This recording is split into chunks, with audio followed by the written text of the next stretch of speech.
Amerika Serikat mengaku khawatir imbas tewasnya Presiden Iran Ebrahim Raisi akibat kecelakaan helikopter pada Minggu 19 Mei 2024 silam. Kekhawatiran Amerika Serikat serupa dengan Israel yang harap-harap cemas dengan sosok pengganti Raisi menjadi Presiden Iran berikutnya.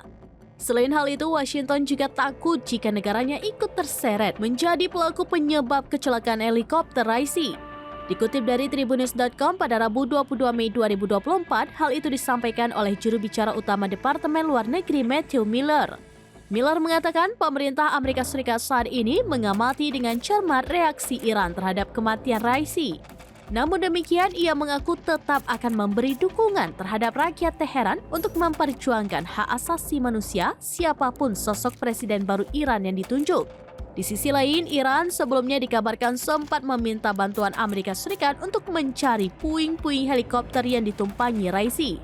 Miller mengakui bahwa Gedung Putih bersedia membantu Teheran.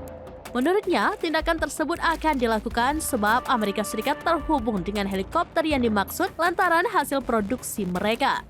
Namun pada akhirnya, Amerika Serikat tidak bisa memberikan bantuan tersebut karena alasan logistik. Sementara itu, Amerika Serikat saat ini merasa cemas dengan tudingan Iran yang menyebut Israel dan Washington menyabotase insiden naas itu. Meskipun penyelidikan awal menunjukkan penyebab kecelakaan adalah cuaca buruk, namun tidak membuat Amerika Serikat merasa lega. Di satu sisi, Menteri Pertahanan Amerika Serikat Lloyd Austin menegaskan Washington tidak ambil bagian dalam kecelakaan tersebut.